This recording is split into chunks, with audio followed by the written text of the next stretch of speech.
Teman-teman, kita baru saja menghadiri rapat anggota KSP Kooperatif Obermas yang tahun ini berhasil mencatatkan asetnya 1,2 triliun dan pinjamannya hampir 600 miliar. Bagaimana koperasi ini mampu terus eksis sejak tahun 71 atau 51 tahun? Kita akan bercakap-cakap dengan General Manager Predianto mengenai taktik, teknik, dan penyaluran dana-dana yang didapatkan melalui program pemerintah yaitu Kredit Usaha Rakyat atau KUR. Pak Yanto, terima kasih sudah bisa hadir bersama Peluang Entertainment. Ya, hari ini kita mau ngomong-ngomong soal KUR nih Pak. Siap. Seperti apa Pak penyaluran KUR yang tahun ini masuk tahun ke-4 Pak ya? Tahun ke-6 malah ya? Karena saya jadi penyalur KUR sejak 2017. 2017. Perkembangannya bagaimana Pak? Baik, selamat pagi, selamat siang untuk kita sekalian. Obermas ini kan dari sejarahnya didirikan oleh para guru SD. Iya. Di mana waktu itu karena kondisi ekonomi para guru SD yang kurang terlalu bagus, di mana tiap bulan mereka terima gaji tidak rutin, kadang 3 bulan, kadang 4 bulan, sehingga mereka banyak lari ke rentenir. Lalu mereka berkumpul, berdiskusi untuk mencari solusi terhadap kehidupan ekonomi rumah tangga mereka yang kurang bagus itu, lalu membentuk sebuah CU, Credit Union Obermas ini. Dan anggota CU Obermas ini sejak tahun 72 sampai dengan tahun 96 itu hanya guru-guru saja, dan guru-guru SD saja. Nanti sejak tahun 98 baru membuka diri untuk terima guru-guru dari SMP, SMA, dan terakhir tahun 2000 baru bisa membuka diri untuk menerima para anggota non-PNS. Dan sekarang Obermas anggota sudah 136.125 orang ini, 80%-nya itu dari kalangan non-PNS. Petani, peternak, nelayan, buruh, ojek, itu kurang lebih sekitar 80%. PNS sendiri sebetulnya tinggal hanya 12%. 80% itu sebenarnya di anggota-anggota yang punya sektor-sektor usaha-usaha produktif. Sehingga karena jumlah anggota Obermas ini banyak yang bergerak di sektor usaha produktif, sehingga kami berjuang menyiapkan lembaga ini menjadi baik, kompeten, sehingga bisa jadi penyalur KUR. Dan kami berbangga sejak tahun 2017 dikunjungi oleh Kementerian Koperasi, Kementerian Keuangan, OJK untuk melakukan semacam survei dan audit di Obermas dan dinyatakan layak jadi penyalur KUR. Apa kriterianya Pak bisa terima KUR itu? Kan nggak gampang terima KUR. Iya benar, kriteria penyalur KUR cuma 5. 5 saja, tapi ini untuk sebuah koperasi kredit tidak gampang, itu benar. Syarat pertama karnya. Rasio karnya, rasio karen edukasionya. Iya. Bagaimana dana cadangan Anda dibandingkan dengan aset yang Anda miliki itu harus di atas 10%. Dan waktu itu Obermas terpenuhi karena 11%. Dan kami sangat bagus waktu itu, sehingga lolos. 2, BOPO, beban operasional terhadap pendapatan operasional itu minimal itu harus 90%. 90%. Waktu kami diperiksa itu kami dapat 89%. Jadi cukup bagus. Cukup profesional. Nah itu, lolos. MPL 2. MPL kami itu waktu di audit itu cuma 3%. 3,2%. Dan syaratnya harus di bawah 5%. Kami lolos.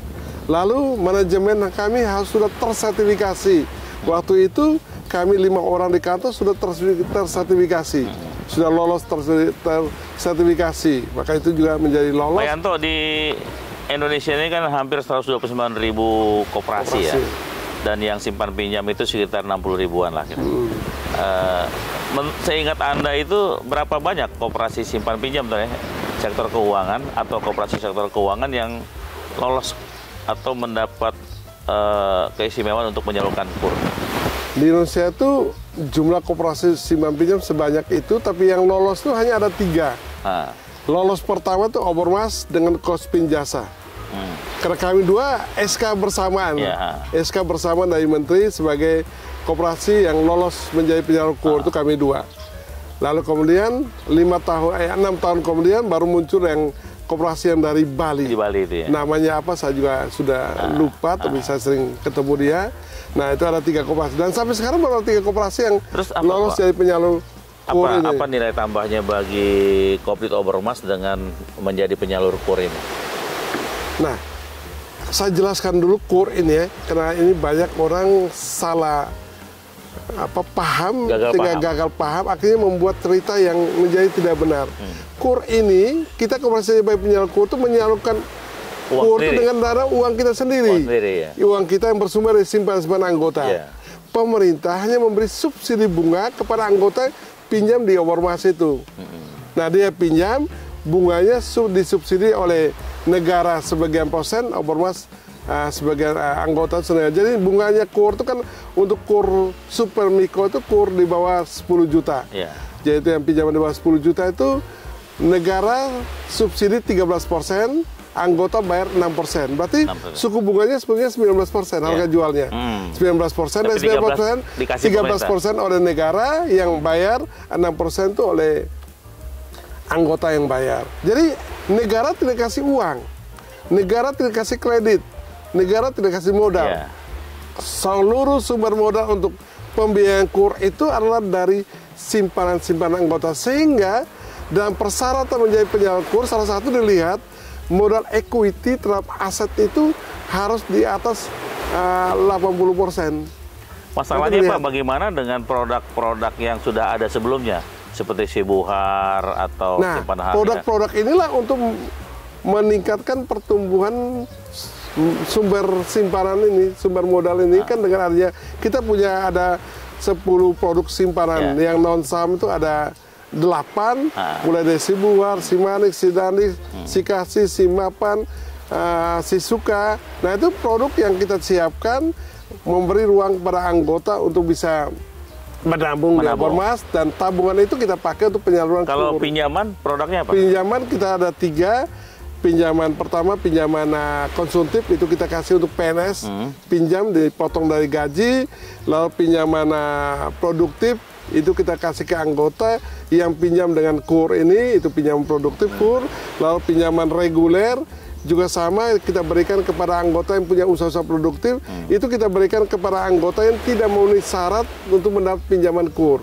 Karena jadi mereka untuk mau pinjam KUR ada syarat. Ada syarat ya. Pertama, syarat mereka itu mereka punya riwayat pinjaman di tempat lain, harus lancar dilihat di strik OJK-nya.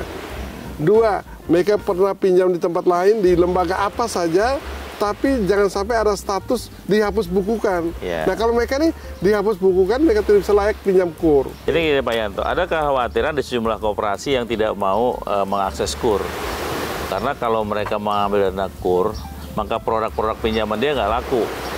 Karena produk pinjaman di koperasi rata-rata 18 atau 21%, 12% lah setahun. Itu akan tergerus oleh KUR yang 6%. Pandangannya nggak sepenuhnya benar Pak ya, karena ada syarat ya? Ya, saya kira tidak demikian. Nah, sekarang misalnya kita, ini kan kita punya uang. Kalau kita mau berani, kan pemerintah tiap tahun menawarkan, Obermas, kamu mau tahun ini salurkan KUR berapa M? Nah, kalau kita mau, misalnya Obermas tahun ini kan target 750 miliar. Nah, kalau kita berani, ya sudah, saya lapor ke negara, saya mau salurkan KUR 750 miliar. Pasti dikasih 750 miliar. Nah, kalau begitu kan bisa jual lagi kredit produk yang ada miliki di lembaga itu semua jual dengan KUR itu. Kan anggota diuntungkan, dia bayar bunga cuma 6%.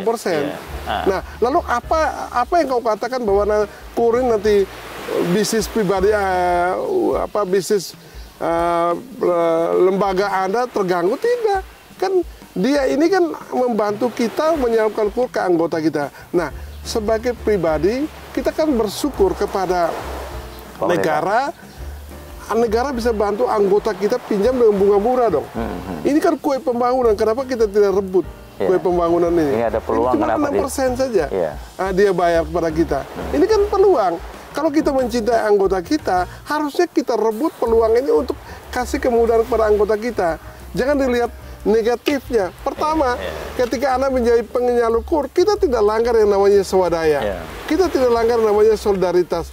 kita tidak langgar namanya pendidikan sebagai 3 pilar dalam gerakan koperasi kredit. Yeah. Nah, kan di KUR kan kita buat syarat orang bisa jadi penyalur anggota yang mau terima pinjam KUR wajib ikut pendidikan finance literasi. Ada sertifikat finance literasi baru boleh pinjam KUR. 2, setiap yang pinjam KUR wajib setiap bulan menabung. Ada kelebihan keuntungan wajib tabung di Obormas, sehingga uang itu kita pakai untuk kasih pinjam lagi teman lain membutuhkan uang. Berarti solidaritas di antara anggota terwujud. Lalu yang kedua, swadaya tidak mengganggu. Kenapa? Kita tetap KUR ini kan menyerap uang anggota. Simpan negara tidak kasih modal 1 rupiah pun. Negara kita tidak kasih pinjam 1 rupiah pun. Seluruh sumber modal untuk penyaluran KUR dananya diambil dari simpanan-simpanan anggota. Nah, kalau kita ingin tahun ini saya menyalurkan KUR 790 juta, semuanya saya over ke negara, selesai. Iya. Sudah berapa putaran KUR diterima? Saya sejak 2017. 2017 sampai dengan sekarang sudah 2023 masih dipercaya salurkan KUR. Itu artinya sudah 6 tahun ya jadi penyalur KUR. Luar biasa ya, Obormas. Kalau boleh diakumulasi sejak 2017, sudah berapa total KUR yang diterima oleh Obormas? Jadi kita sejak 2017 itu sampai sekarang total plafon KUR yang kami dapat layan itu sudah sekitar 600 miliar. Dari 600 miliar itu sampai sekarang saldonya itu 121 607 juta. Jadi 121,6 miliar yang sekarang saldo itu lagi beredar di kalangan anggota. Dari 121,6 miliar yang beredar ini tiap bulan rata-rata kami dapat subsidi dari negara itu tiap bulan tuh 482 juta tiap bulan, 482 juta. Jadi lagi sedikit masuk setengah M. Nah, tahun ini Januari saja kita tiap bulan sudah 482. Jadi kalau ini kita tingkatkan lagi pelayanan sampai di 2023 ini kami dapat jatah 200 miliar untuk pelayanan kepada anggota juga 200 miliar, di mana dari 200 miliar itu untuk super mikro 40 miliar, KUR mikro itu 150, KUR kecilnya itu 10 miliar. Kalau semua KSP berpikir seperti Anda, kayaknya nggak ada koperasi gagal bayar ya Pak ya? Karena itu saya bersahabat atau menerima tawaran pemerintah dan duduk manis 6 miliar ya setahun ya.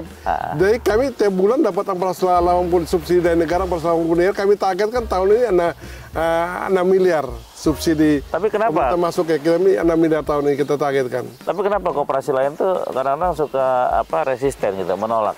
Ya, saya lihat mungkin persoalannya kesiapan lembaganya itu. Karena banyak yang mau menjadi penyalur KUR, tapi kan syarat ini yang dia harus penuhi.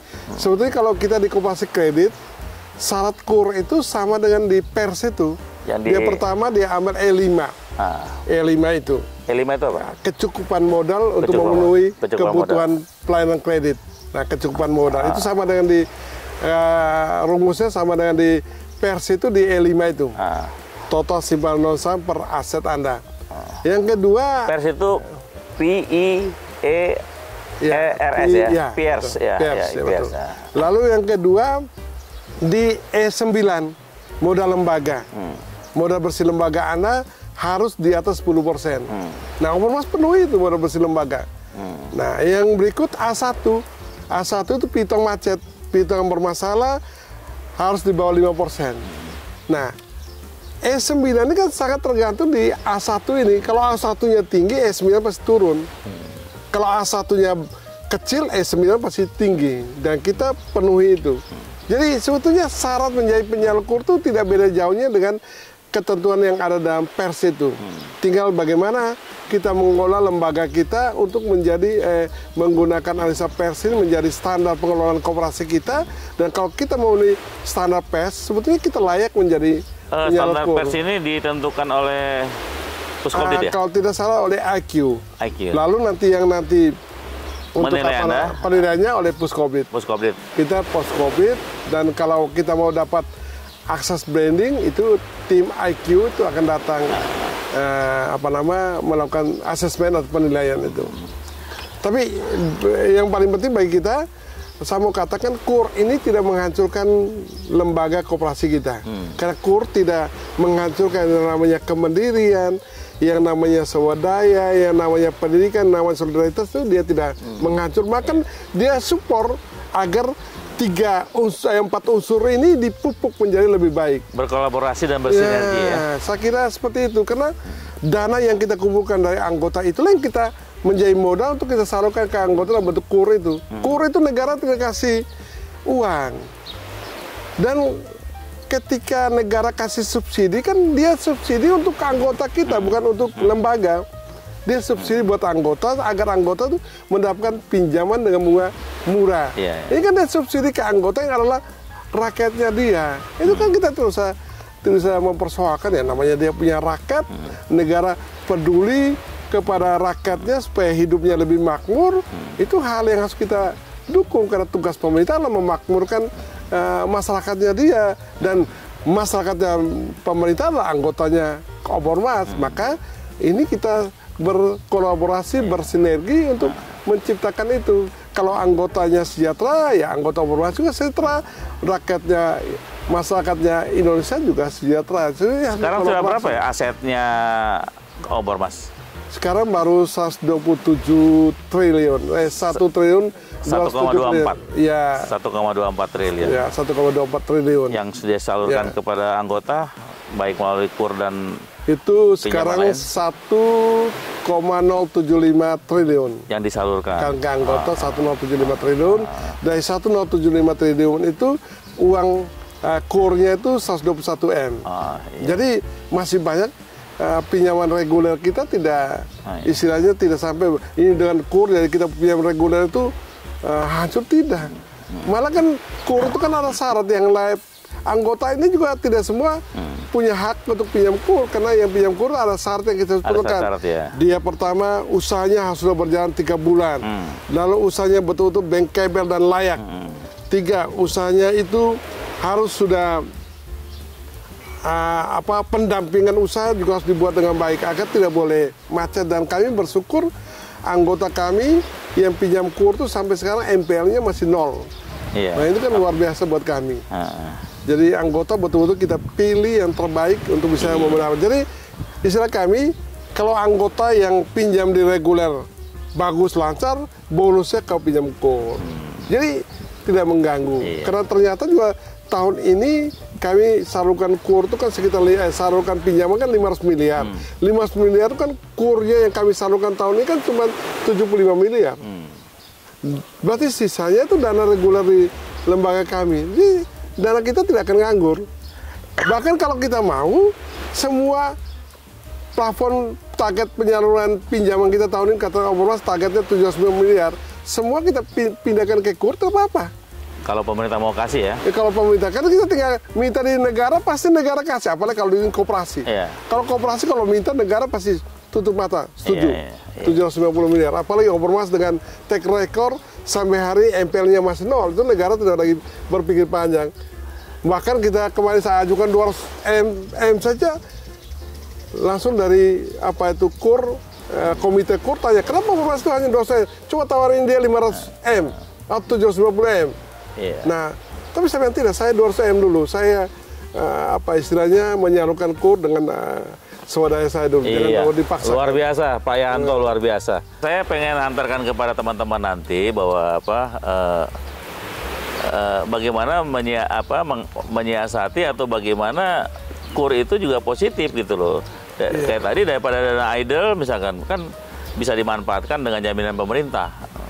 Itu oke banget. Yang kedua, dengan kita menyalurkan KUR itu kita pasti bahwa ini kan ideal itu kenapa? Karena anggota kita lari pinjam di tempat lain. Lari ke tempat lain karena bunga. Kau bina sudah setengah mati, kau rekrut setengah mati, dapatkan dia jadi anggota juga harus bayar insentif pencari anggota baru. Setelah itu tapi pinjam tempat lain, kau jadi penonton. Nah itu kan tidak menyesal gitu. Mendingan kita jadi penyalur KUR sehingga dia diberi juga ruang untuk dapatkan pinjam KUR. Lalu yang kedua, dan tidak ada yang salah. Iya, salah. Tidak ada yang salah. Apa yang salah? Negara tidak kasih modal. Orang di negara kok yang kasih. Uang lembaga bukan serap di situ. Yang jadi masalah koperasinya layak nggak menerima KUR? Nah, yang menjadi masalah sebetulnya di situ. Sekarang anggota pinjam dia bayar 6%, negara subsidi. Kau tidak rugi tuh. Ini misalnya Super Miko. Kau anggota bayar 6%, negara bayar 13%. Kan sama dengan kau jual ke anggota 19%. Ya. Secara lembaga kau tidak rugi. Teman-teman, ketika banyak koperasi melihat program KUR ini sebagai ancaman, Predianto dari Maumere, Obormasnya justru melihat KUR sebagai peluang dan sekaligus salah satu jalan mempercepat kesejahteraan anggota dengan pinjaman dana yang lebih murah. Sukses Pak Yanto terus. Ya, terima kasih.